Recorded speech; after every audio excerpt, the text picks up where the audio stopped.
Welcome to Technado with Don Pizzette, featuring sysadmin expert Don Pizzette, security specialist Daniel Lowry, and Peter.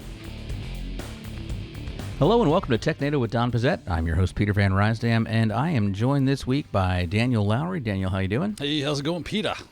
I'm good, and I know we said it's Technado with Don Pizzette. We will actually have Don a little bit later when we talk about the news. He almost didn't make it. Yeah, he's going to be here But half he the time, will be here. which half Don is better than no Don, allegedly. The Technado with some Don Pizzette? with a little bit of Featuring Don Pizzette? 1/3 of Don Pizzette. But we are joined today by a very special guest. We have Jeff Bermant joining us, who is the founder and CEO of Cocoon. Yes, that is the Cocoon web browser. Jeff, how you doing today? I'm good. Thank you guys for asking me to be on. It's a pleasure. Yeah, we're glad to have you, and you're probably one of the few guests with better weather than us down there in Southern California. What's it like out there today? Well, it's like it is almost every day. It's 75 degrees, blue sky, no fire that I can see. Oh, it's the fires. That's what gets you. Yeah, we get the hurricanes, you get the fires.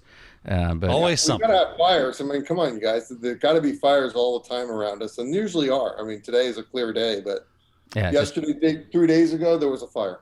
just depends on which way the wind's blowing. There I you go. guess. All right. Well, let's get to know you a little bit more, Jeff, in our first segment, which is rapid fire questions. Who do you work for? What's new? Who are you? What's happening? What's wrong with you? All right, so Jeff, what we're going to do is we're going to put 5 minutes on the clock. We're going to ask you a series of questions. If you go a little bit too long, we will buzz you. But don't worry, that hasn't happened in years. So let's just go ahead and jump in. I'll ask you the first question. So I'm wondering if you could give us just an overview for the people that have not heard of Cocoon Browser before. What's it all about? So Cocoon browser, we've built actually 2 browsers so far. The first one was a secure and private browser, and that's been sort of on hiatus for the last year or so as we've been building out a new idea, which is a monetization browser. And the idea behind the monetization browser is your data is worth something, and you're not getting paid for it. And we thought, well, you should get paid for your data if you want to get paid, because after all, somebody else is using your data, and why not you? I like that idea. Yeah, I mean, my I always data. used to say, like, it seems like a back alley deal here. I know data is being exchanged and money is exchanging hands. Why am I not a part of this? So I like this idea. So I guess that does beg the question, what kind of data does an average user generate when they're browsing that might be worth something? So it's not just the browsing, it's your movement. I mean, there's a lot of data that, some of the stuff we wouldn't ever sell, but your medical data. I mean, you're just a factory of data. Everywhere you move, whether you know it or not, your phone is actually following you around and collecting that data and selling that data. And to me, it was shocking to know, hey, all that data of your browsing, your movement, that's all valuable, and people are monetizing that and making money. And I'm like, well, gee, I think the regular user should make some money. Our average everyday person. I mean, I'm an open book. I'll sell my medical data if that gets me a little bit more money. But I'm curious, so what can people do to maximize those earnings? Because you mentioned, so you've got the mobile version, you've got the desktop version. So people out there moving around, is that the best way to maximize? Or what else can you do to increase your potential earnings with Cocoon? So there's a myriad of ways. You could, for instance, if you had time in your hands, maybe you want to do surveys. You could, and it's not just talking about us, I'm talking about in general. You could actually also monetize your make money off your going to different gas stations. That's a great way, and particularly with gas prices going the way they are, great way of making some money. You could take your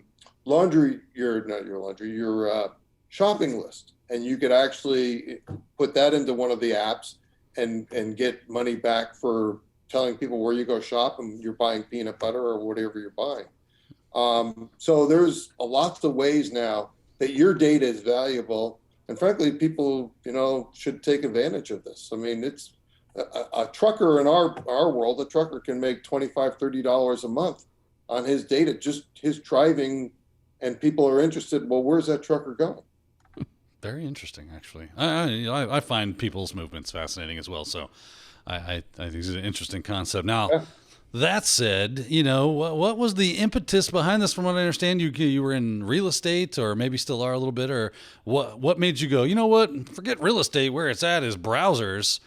Tell us the 5-minute story of how you got into doing this. A minute and 43 seconds. Yeah, there you go. This should be fast and quick. So I kind of got annoyed with the web and that following me around and being attacked by malware and other things. So I decided, well, maybe a novice should step in. Well, we're all novice at one point. I always talk about my cycling friends. They're all Freds. We're all Freds. A Fred in cycling is a guy who's never ridden a group before, and you're annoyed because he's a Fred. But at one point, Lance was a Fred. Lance Armstrong was a Fred because he rode in his first Peloton.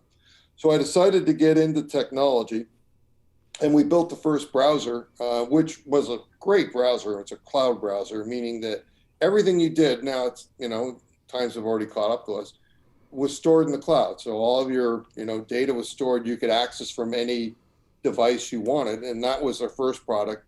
And then I decided, let's try the monetization. And it's always been about how do we help people? And otherwise, why go into a business? I mean, the real estate business was always about, well, how do I help my tenants? How do we do a better job for them? So the impetus for me has always been, how can we do something better? How can we help people? And that's been my trademark, and I've done really well doing that.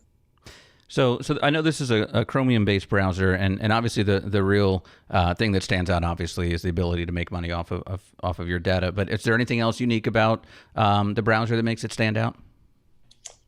No, not really. I mean, we are working with Yahoo to add Yahoo in to make it more private, maybe a little fairer in its research in its searches. And I think you guys maybe even read this morning that some of the big companies are taking advantage of us by serving their own ads that are promoting themselves. And once again, I don't think that's fair, and we should. I'm hoping that the legislation goes through. It looks like it might. So nice. Well, yeah. I'm trying to think of a way that I can take the phone and strap it to some migratory animal and see how much I can make. Like if there's like a gray wolf. That, we'll catch you if you do the jet thing. We can catch that. If I do what? The jet thing? Jet. You get in a jet and you fly 3,000 miles. Huh. You probably won't get the 3,000 mile. You'll notice that? Oh, shoot. Yeah, that will notice. But if you drive, I mean, literally, we have truck drivers that do 14,000 miles a month, and they're making $30. So what I should do is stalk my local truck drivers and slap to the underside of their truck. Slap some phones there. I'm good to go. You get a cheap phone, cheap Android, toss it up under the. We'll work every time, guys. That's you'll right. be making you'll be making a fortune. Go, boy, glad we interviewed that Jeff Bermant guy. Yeah. Well, if I do the jet thing, you should report me to the FAA because I'm supposed to turn my phone off. I'm pretty sure. That's true. They'll get mad. All right. Well, we want to, while we got you here, get into something. We kind of talk about this data, the value of this data a little bit more in our next segment. What grinds my gears? You know what really grinds my gears? This Lindsay Lohan. You know what really grinds my gears? You, America. We now go to Peter for You Know What Really Grinds My Gears. All right, thank you. So I understand what grinds your gears is the value of this data, and I feel like as an outsider, I know, hey, your data has value. Your data is being sold everywhere, but there's no metric to me of what that value is. Like there's not an index I can look at and just say, oh, today my data's up 2 points. But so what surprised you about the value of your data, and what upsets you about that? So this is upsetting to me. The data has no rhyme or reason. It's not like a stock market where you can go on and you go, oh, well, you traveled 30 miles, so this is the value. It's set by the buyers of the data. And I'll be darned if I can actually figure out, we are getting paid a certain price for that data, and we pass on 70% to our users.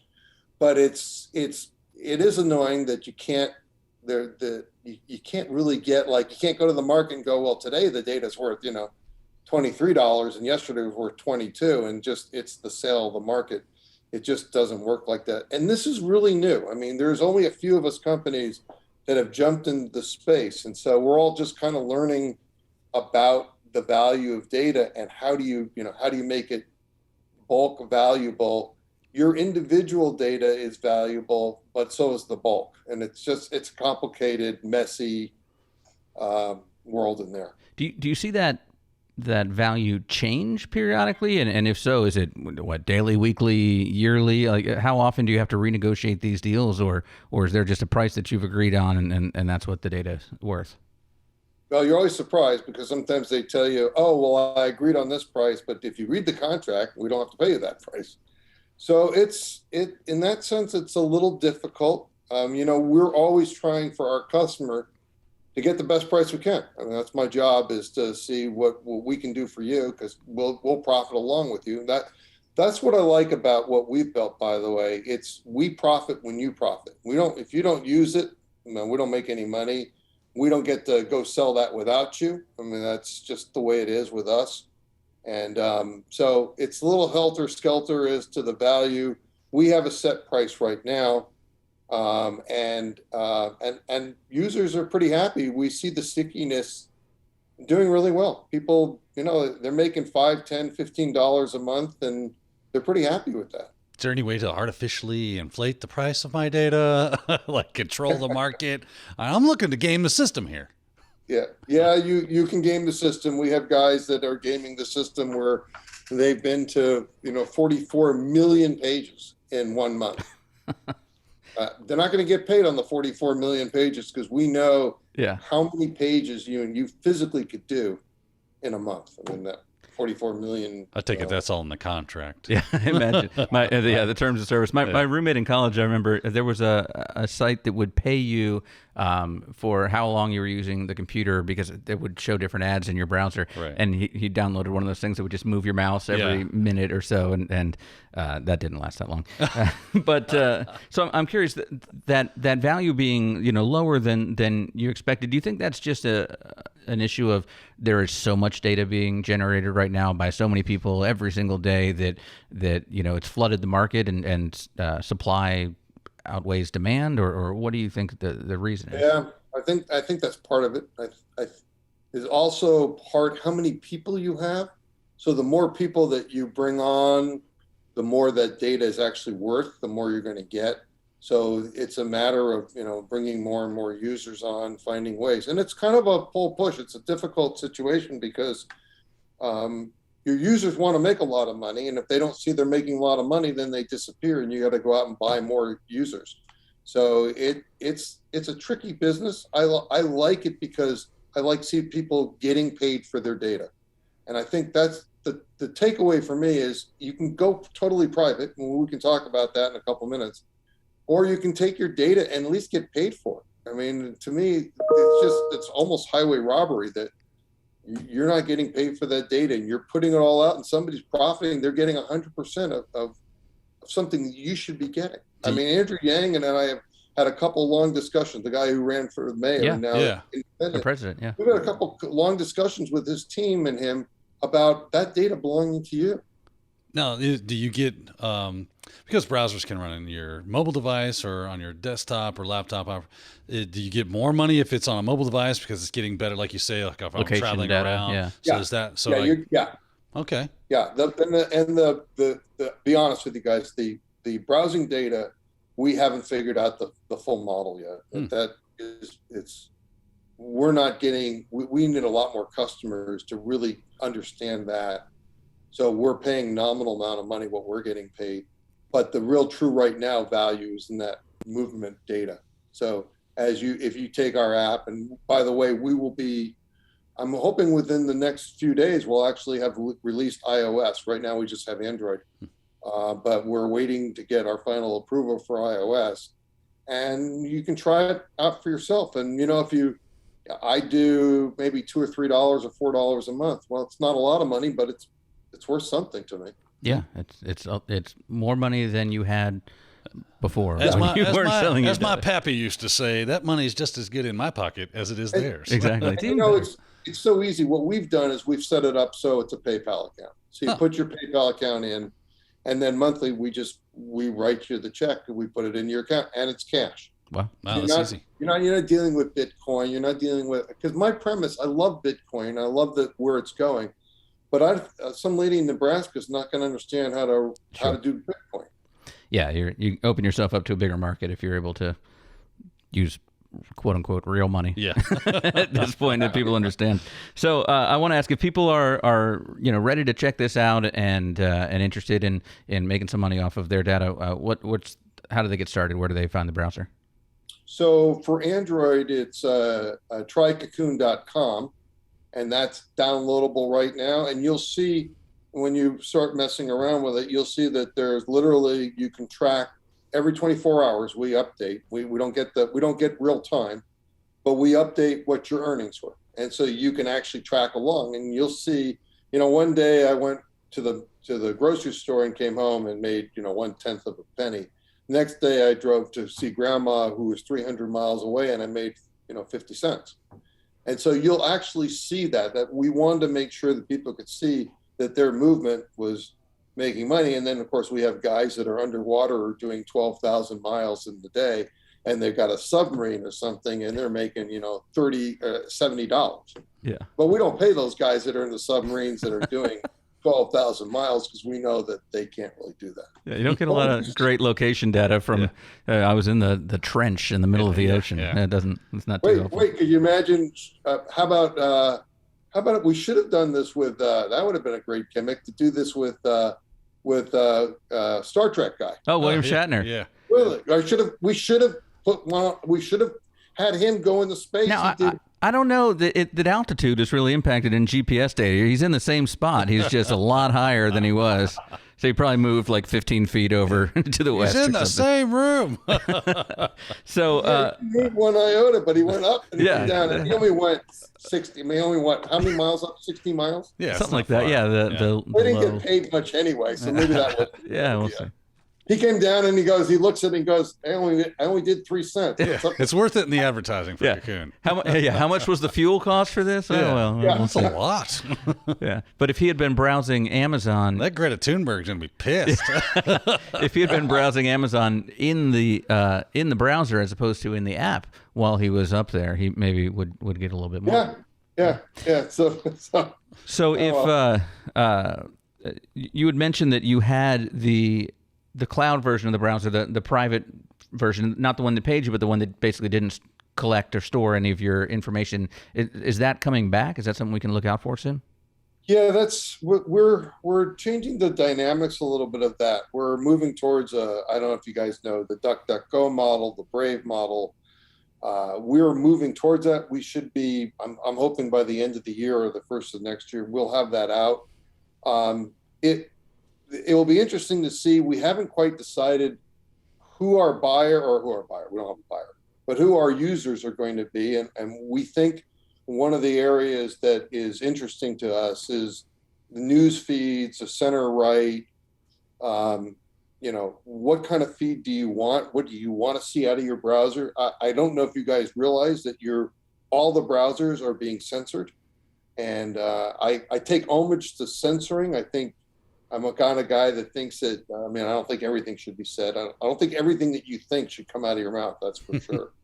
But I sure would like to make sure that we remain a free country and, we can speak our minds. And I think most of us want that. And so the browser and search engine will be eventually building our own search engine, but that's in the future. So yeah, that's kind of in the works. And I was just in a meeting about that 2 minutes before we came on. Yeah, I use this North Korean browser. You can only get to 4 websites. Man, it really sucks, doesn't it? It's got four sites, but they're great sites. Yeah. All about he paid us $50 million to do 4 sites. Yeah, I know, and it's all about him. One guy is buying my data. Yeah. So Kim Jong something. He's going to back the crypto. Now, let's talk about the future. Yeah. I actually like the crypto coin future, and I'll tell you why. It's not what you would think. It's more of a fact that it becomes a commodity, and that you can trade the commodity. So you're saying crypto as a way to raise finances instead of going to venture capitalists and things like that. Yeah, and I like it. First of all, I like the idea of creating a currency that you can go trade. Right, you can make money off of. Today it's worth this amount. Maybe tomorrow it's worth more. Maybe it's worth less. Hopefully not. I like that. I think it's pretty cool. It's obviously pretty advanced for most people, but Bitcoin's making some advances in the world. You see this all the time now. I watched the baseball game the other day. It was brought to you by one of the crypto companies. So obviously people are getting used to the idea and learning about it. But what I like the most about it is the fact that if you go to invest in a company, and I'm not saying, we or anybody, but what I like about it is you're not stuck. If you invest in a company, you could be stuck 3 to 5 years. And that's sometimes rough. You have some money in there and then you feel like, no, I need to sell. And, I have investors come to me who've been in Cocoon and saying, well, when are we going to go public? And I want to sell. And you say, there's not a real market for this. And it's kind of a downer. And so one of the things that's nice about crypto is, if you wanted to go sell it, you could. Yeah, it makes a lot of sense. And Cocoon Coin, it's got the alliteration there. It's ready to go. It's built in. Well, Jeff, we really want to thank you for taking the time to speak with us today. It's an interesting model and something that that we hadn't really thought of. So I appreciate you joining us today and telling us all about it. Great to trade stories with you and get a chance to talk to your listeners. For sure. All right. Well, thank you so much, Jeff. And stay tuned, everybody. We're going to take a quick break. We're going to come back with Don. We're going to talk about the news from this week coming up on Technado with Don Pizzette. This is Kevin. He's studying online for a Microsoft certification and using another online IT training service. He's also on his second pot of coffee today to stay awake. And this is Kyle. He's also studying Microsoft but using IT Pro TV. Rather than watching a boring voiceover PowerPoint, he's actually enjoying the training with 2 hosts in an interactive format. Both Kevin and Kyle have access to virtual labs and practice tests, but Kyle can also get help through a live chat with other IT Pro TV members and his instructors, as well as post to a Q&A forum. He can even search for exactly what he's looking for in the interactive video transcripts, all while paying less than Kevin. Oh, and Kyle can also watch in comfort via Roku app. Kevin and Kyle are both learning IT, but Kyle is enjoying the journey. Want to be more like Kyle? View the plans to start your IT Pro TV membership today.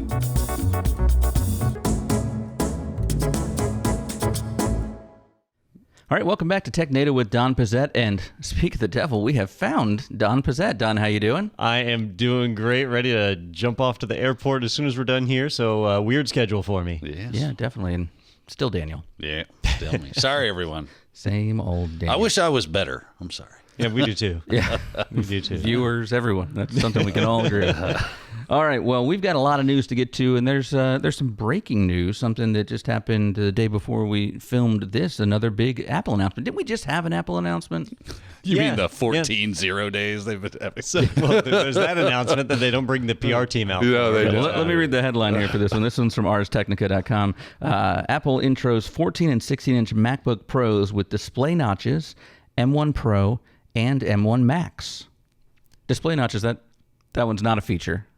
Well, they position it that way, as Apple tends to do with things like, hey, our laptop doesn't have a touchscreen. That's a feature. Fingerprint-free screen.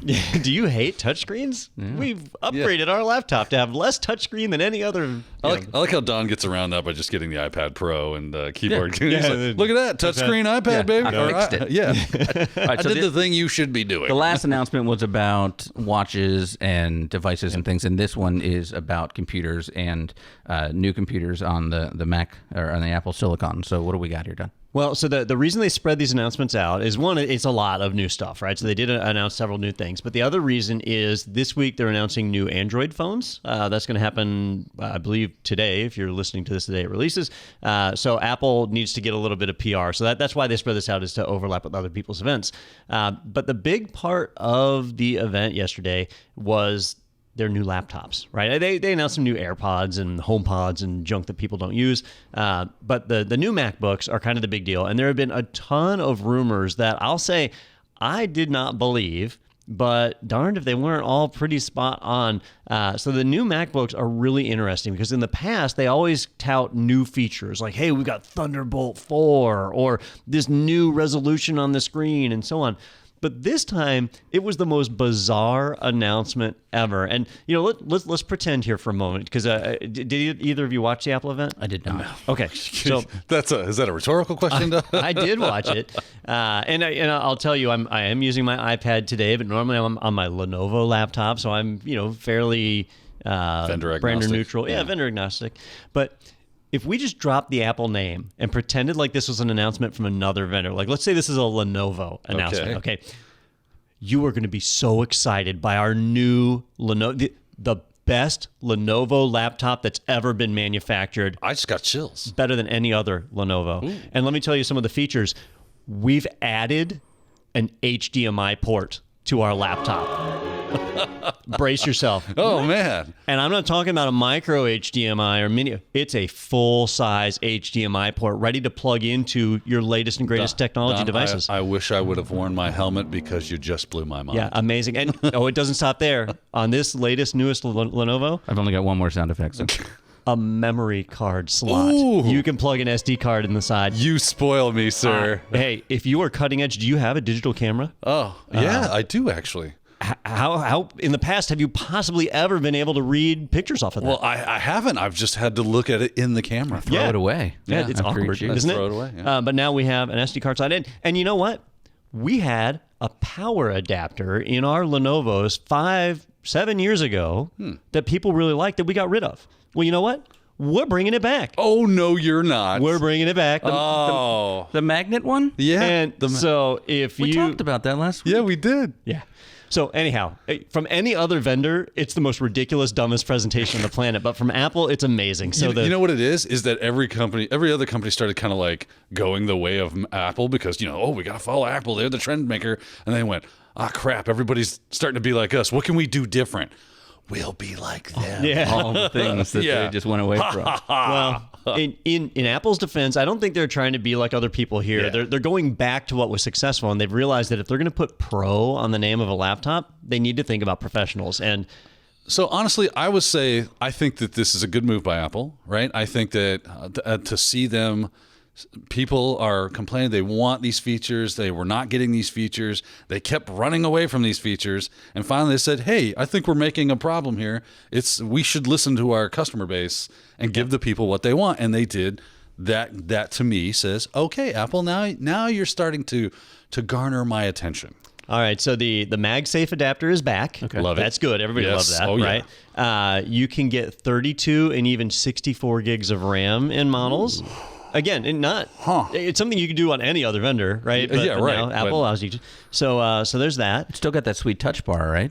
Touch bar is gone. What? Oh, they've heck removed yes. the touch bar, which touch bar totally sucked. So my last MacBook, right? We made sure I do not want the one with the touch bar on it.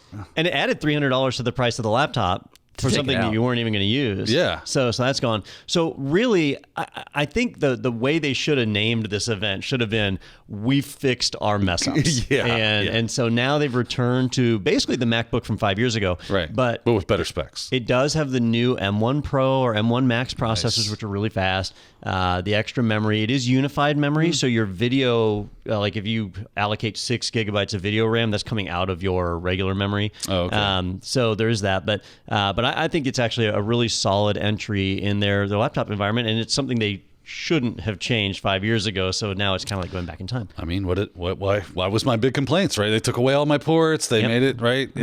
It was not as good as a driving experience as what it used to be, and that's why I'm on a Lenovo now. But now, wish I had done a budgetary item, but what am I going to do? So my big question then is, what do I do with this piece of crap you gave me like 2 months ago? Sucks for you. Touch bar. 3 years from now, come to me. Yeah, and we'll and you'll have it'll be the current gen. You'll be on the bleeding edge. I'll be when they go back to no ports again. Yeah, that's true. Man. That's gonna get somebody's refurb. Thank you so much, Apple. A little late. All right, our next article comes to us from Tom's Hardware, and this is basically the opposite of an Apple computer that you cannot repair or modify. Framework starts marketplace for its DIY laptop, and this looks like something that is actually pretty cool, that you can kind of build your own device and like you build a desktop PC. Yeah. Yep. So this is the third time we've talked about framework here on the podcast. And usually over the years, there have been many modular projects that have kind of come out of the woodworks, and they've all failed, every one of them, right? But the framework guys have actually managed to pull this off. So they are actually selling laptops that you can buy right now that are easy to take apart. You can replace any piece inside of them, and all the ports are modular. So if you want one HDMI port or two HDMI ports, you can do that. If you want all USB-C, you can do that. You pick and choose the ports that you want on it, which is really cool. Well, Razer, the gaming laptop company, they released a upgradable laptop the other year, but then within 1 year they'd cancel it and you can't upgrade it, right? So that's what I'm used to. So I've kind of been reserved on Framework. Well, they just opened up their marketplace, so you can go to the Framework website and you can now buy pieces. And when I say pieces, I mean every single piece. You want to replace the speakers, you can do that. You want to replace the battery, you can do that. If you want to replace the motherboard, maybe you bought the i5 model and you decide you want the i7 instead, you can buy the new motherboard to drop in there.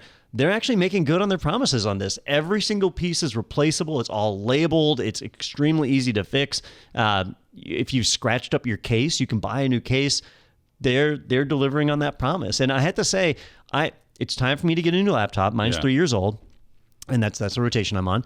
And I'm kind of torn because the new MacBooks are really nice, but the Framework laptop is really nice as well. So I was going to say the exact same thing. Like for my next laptop, I was hard looking at Framework because I'm like, I'm getting that aluminum style body. It's all upgradable. I can change out. I can get any different modular, ports that I like, so I can just configure it the way I need it for that specific day and then change it as I need. I really like that idea.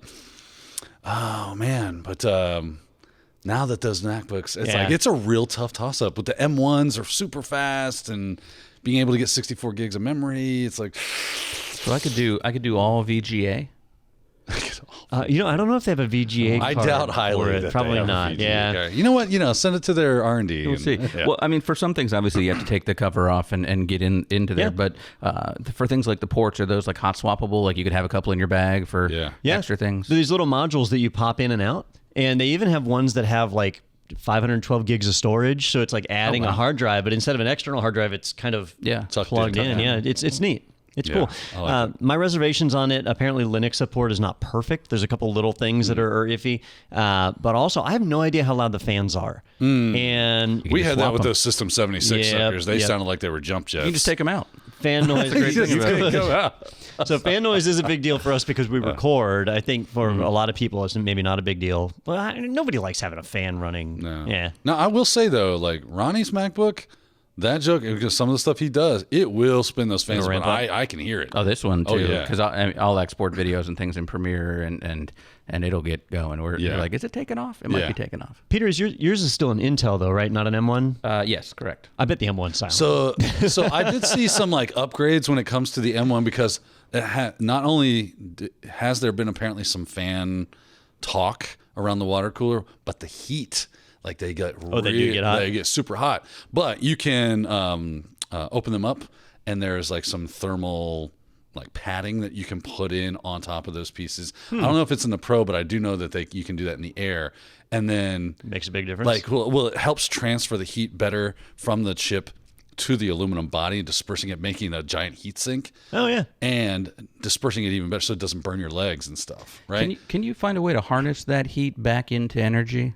It does get pretty hot. You can power your laptop back off of its own heat. It is interesting because they talk about how efficient it is power-wise. That was a big part of the Apple announcement. Yeah. But anytime you have an electronic device that gets hot, that's inefficient use of energy. That's wasted energy. So yeah, it would be nice if you could turn it into something useful. Yeah. Toaster. A toaster. Like I said, ramen cooker. Well, I will be interested to see if at least one of you gets one of those. We can maybe do a little bit of a video on that and see what it looks like. We should make Wes get one. They're reasonably priced. To get it. I'm on the fence. I have to decide, which one to get. You're coming from the Lenovo? Yeah. Okay. Yeah. Which I love. A lot of us are running Lenovo's right now. Yeah. I think Ronnie's the only one, right? That's running a MacBook at this point. I think so. Yeah. Interesting. But anyhow, we'll keep an eye out. Yep.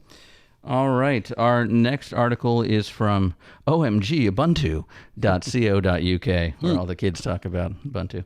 And they are in this article updated. Ubuntu 21.10 released, and this is what's new. And Don, everything you hoped it would be and more?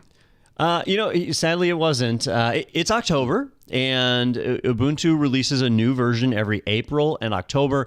This one's a little special, though, because this is the last release before the next LTS version. So in April of 2022, so in other words, the 22.04 release, that'll be the next LTS version. And the LTS is long-term support. That's a big deal because if you're using Ubuntu in a corporate environment, in a business, or you just want your system to be more stable, you run the LTS versions. So the version that comes out right before an LTS is kind of a... I want to say like a bellwether or a litmus test of what the next LTS version is going to be. And there were several features they were working on to get into this release that they ended up having to punt on. So there was supposed to be a whole new installer that was available that was supposed to be really slick. That ended up getting punted. Although they did release some new compression technology that's supposed to make the install happen a lot faster than it used to, but it's still not the newer, easier installer. There were a handful of other features that just didn't get rolled in. So this is turning out to be a pretty lightweight update. And that usually means that we're not going to see any breaking technologies in the next LTS version, anything like exciting and cutting edge. That could change. We got 6 months, but it's just unlikely that if they couldn't get the installer ready for a short-term support, I don't think they're going to have it ready for the long term. Well, that's a shame. But, it's that dev, right? You got to... They're trying to do what they can. Yeah. I want to give them some credit there for at least continually to develop and try to give you new stuff. It's just sometimes that junk don't work out, right? I did like that. I was talking to you about this, Don, that we're getting more support for multi-touch gestures, which can be a bit of a bear when it comes to your Linux laptops with getting really nice multi-touch gestures. So I'd be interested in seeing how that developed and what hopefully an increased experience, because I hate that when it don't work. And I'm not that I can't use keyboard shortcuts, but multi-touch gestures are nice. Yeah, and that was actually another thing they kind of had to back off of is it's going to be running GNOME version 40. Oh, right. Version 41 is out, but they've kind of punted on that. So it'll be GNOME 40, which does give some things like the touch support. I think there's a changed way of switching virtual desktops and things too. So you will see some changes. Yeah. But that's basically it. It's not groundbreaking. My favorite part is this name, because I know they do the alliterative animal names for theirs, and this one is Impish Indri. I had to look up what an Indri was. I just did. Oh, you did? Yeah. Any guesses, Daniel? It's like an impala or an antelope or something. No, it is also called the babakoto, one of the largest living lemurs. A lemur? Yep. Oh, really? And it's a tree lemur, it always seemed like they like to use some type of deer. Right? That's all the ones that stick into my head. That was like a very deerish. Yeah. Well, focal fossa, the fossa is basically like a hunting cat, isn't it? Oh, yeah, that's right. Yeah. Tells you how much I pay attention to this stuff. But this I just get the 3 that sound like a deer to me. This one is impish, though. That's Daniel's security model. He only installs ones that sound like a deer. Yeah. That makes sense. That checks out. Hey, hadn't failed me yet. He's getting Studley Stag. Aren't they going? You should submit that. They're going down the alphabet, though, right? They go. Yeah. Okay. Oh, are they? Yeah. Now we got to make guesses about what the next one will be. I just call it Ubuntu. I don't know these jackalope names they get. Yeah, the jerky jackalope. Jerk of a jackalope. Frenetic fawn. All right. Our next article, somebody messed up somewhere, so this one is dough. All right, we got this one from ZDNet.com. Global Azure outage knocked out virtual machines, other VM-dependent services. A nearly 8-hour outage affected Azure users globally who were using Windows VMs and services dependent on them. Another week, another outage, and so what exactly caused this, or do we know that yet? Yep. So this outage wasn't nearly as bad as like the Facebook outage, where a bad BGP update ended up taking their entire network offline, or some of the other outages that we've seen recently. This one, the headline's a little misleading because the outage didn't actually knock out anything. Basically, when you spin up a virtual machine on Azure, and same thing on AWS and the others, they have these metadata servers that are running on the back end that are all controlled by the provider. So in this case, controlled by Microsoft. And when your VM comes up, it has to pull some of that metadata from that back end server to know information about like how much memory it has and what region it's in and where its IP is coming from and really critical stuff. Well, Microsoft pushed out an update to their own back end server and downed it. Right. So that's what got knocked out, I suppose. But if you had virtual machines or services that were running in Azure, they stayed online and accessible. The whole world was able to get there. But during the outage, which lasted for several hours, if you tried to spin up a new Azure VM, it would not come up. So it wasn't a matter of knocking something out. It was a matter of just not being able to bring up new things. So that caused two effects. So one, you couldn't bring up new services. And two, you couldn't scale out existing clusters. So if you started getting heavy load, you couldn't add more nodes to your cluster to be able to make up for it, which caused some websites to have performance issues and maybe even become unavailable because of the extra traffic. So what it does highlight, though, is that, and I think I mentioned this before with Facebook, like these companies are spending the most amount of money on their technology of anyone in the entire world. And they still have little outages like these. So don't feel bad if you ever down your network for an hour or two. You're right in there with Microsoft and the gang. Raise your hand if you've ever done that. Yeah, I think we all have at some point. I'm sure I've done it. I didn't know it, I'm sure. I opened that email. Yeah. My bad. Dang it. My bad. Peter. So, I mean, is it still, it comes down to user error? In this case, yes. It was human error on Microsoft's part, though. Yeah. So this wasn't like caused by customers. They or anything. DOSed their own clients. We've got to figure out a way to get these humans out of the equation. Oh, they're working on it. Yeah. Oh, good. Yeah, don't worry. Yeah, Azure has come up with its own thing. Yeah, you'll own nothing and you'll be happy. Skynet. Yeah. Skynet is coming. That's it. I've been actually watching the I don't know if you ever watched the series. I think it came out in the mid 2000s, which was the Sarah Connor Chronicles, the Terminator series. I never watched it, but I do recall it. So yeah, just watching the development of Skynet and It's like a prequel kind of thing. No, it's not a prequel. Oh, I guess it would be after. Yeah, It was because kind that of in the middle, past, right? so, Because John Connor was already born. He was like an elder teenager during that time. Very interesting series. It's on Hulu. So I wonder how realistic. Like, did they did a Kickstarter and crowdfunded the money to create Skynet? Yeah. Well, it was funny because it was all about creating AI, and it's a lot of really interesting like terminologies that seem to be pretty correct around that, creating Turks and things of that nature, and getting all the AI stuff going on. So it's fun to know a bit about that, and then to see it put into. So it really captured me on that stuff, and then, of course there's big metal robots killing people. Yeah. How is this a bad plan? Right? Yeah, that's a formula for success right there. Every time. All right, it's time now for my favorite segment of the week, Behind Bars.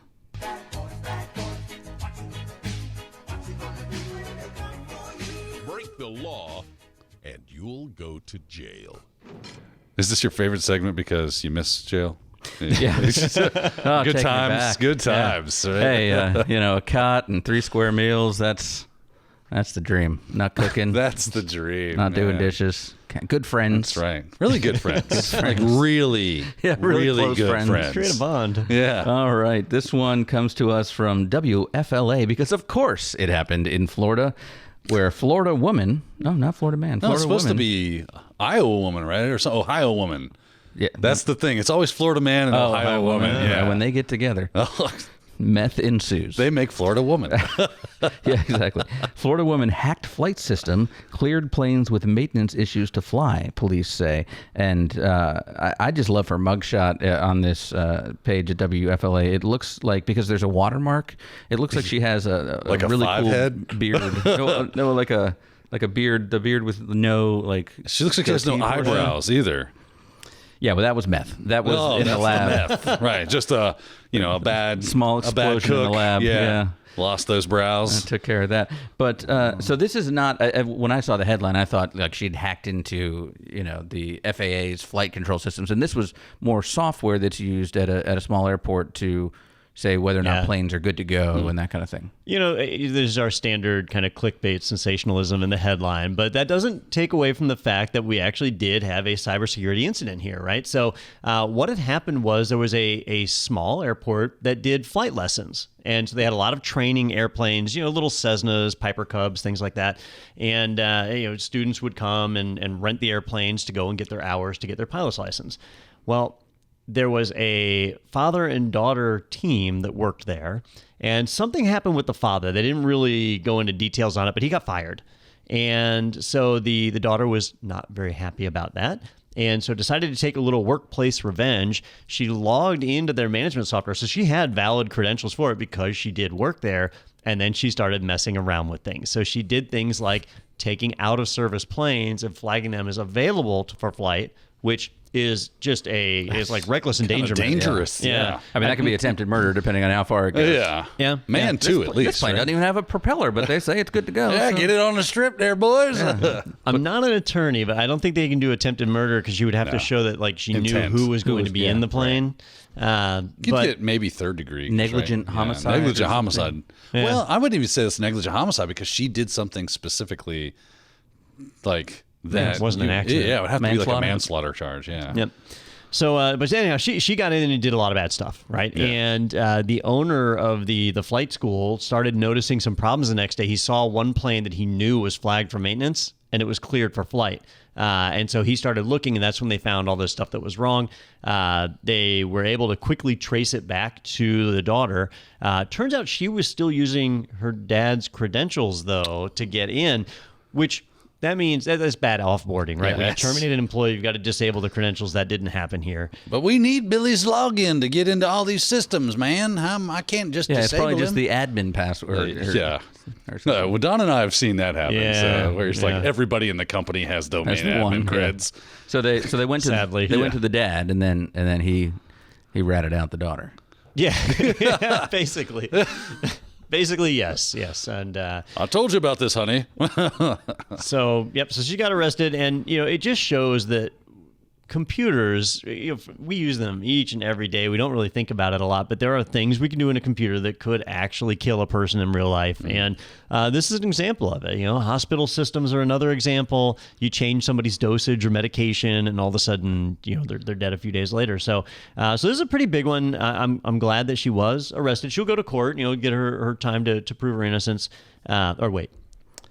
Innocent until proven guilty. Yeah, innocent until proven guilty. They'll Right. prove her guilt. You have to prove her guilt. They have to prove her guilt. There we go. Absolutely. So she'll have her chance to present her case, and we'll see where it goes. But as a reminder to all of you, if an employee is terminated, even on great terms, right? Yes. Just you had a great relationship with them, they're going off to school, they're moving somewhere else, whatever, you still disable their account, usually even before they leave the building, right? Yeah. And also, don't share credentials. Yeah. Right? Do not, because if I know Don's login, Don knows mine, we could easily log in as each other and do all sorts of horrible stuff. And then you have to triage that and figure out, was this really Don or was it Daniel with Don's creds? Yeah. We want to avoid those situations. So, Well, unless it's a Separation. spur of the moment thing too. I mean, IT should be notified ahead of the termination. usually I would get like back when I worked as a sysadmin, they would call HR would call me and say, "Hey, we're getting ready to terminate somebody. Yeah. Please go ahead and disable their accounts." And then they would move forward with the termination or whatever. Yeah, Right? it's like Office Space where we fix Yeah. the problem. Yeah, we fixed the problem. Now, the challenge here was it's a pretty small company. Yeah. Yeah. And the dad was the director of maintenance for the airport. He was likely the one in charge of that software. Right. And so you can't really notify them in advance. And then once he was terminated, they probably didn't know how to go in and do it. So I'm gonna need you to terminate an account. Which one? Yours. yeah. Just show me how you did that too, so I can write that down. What a mess. Well, I should go back and mention we were giving legal opinions. Don't trust us. No. for Yeah, that. what do we know? The law firm. We're of from Florida. Yeah, Pizzette, do we cheat them Lowry, now, and- right? Yeah, interesting. Do we cheat them how? Oh, I missed the click and clack. Yeah. Click and clack. Tappet Brothers. All right, we've got a few things coming up here from the old IT Pro TV. First of all, there is a free weekend coming up October 23rd and 24th. Is that this weekend? That's this weekend, where we are doing security courses that are available for free. We've got CompTIA Security Plus. We've got CEH, the new one there, CompTIA CISA Plus, and CISSP, all available for free this weekend at IT Pro TV. No credit card required. Just create a free account, and you are set to go on Friday evening. That'll get started and take you through Sunday. So check those out. Great way to try out some new courses and see what's available from IT Pro TV. Also, we've got a webinar coming up that is Thursday, October 28th. It is Cybersecurity Incident Response for Small to Mid-Sized Businesses, Avoiding the Nightmare on Main Street.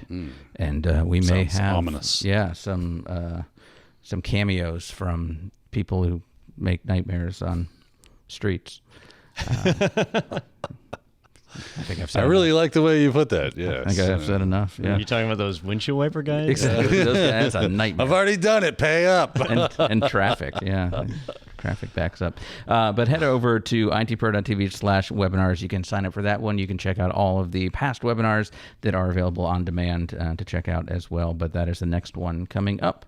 And while you're on the internet, head over to technado.com. There's a big orange button in the upper right-hand corner that says sponsored by IT Pro TV. You can click on that and get a 30% off coupon code for the lifetime of your personal membership to IT Pro TV. And you can also request a demo of all the features available to Teams and get a team trial as well. That's all over there at technado.com, along with our viewer submitted mail area. We've got all the latest episodes you can subscribe and watch there, and even some swag you can purchase. So all over there at technado.com. Check that out. All right. Well, thank you, gentlemen. This one seemed easier than normal today. I don't know why. It was fun. Really enjoyed talking about all the laptop stuff, actually. Yeah. I normally don't really care about that stuff, but pissed me off. Today was interesting. It just pissed me off. I just got a new laptop, and then here's the better one. Yeah. And then here's another better one that you can put your own parts in and stuff. Yeah. Fantastic. Here's one that raises the dead. Oh, man. That might not be true. Yeah, we'll find out. It gets hot enough. It'll do it. Yeah. All right. Well, safe travels, Don. Yep. I'm heading off to a conference to give an in-person talk, which I haven't done in a little while, so that'll be fun, and then I'll be back for next week. It's interesting to go out and see people.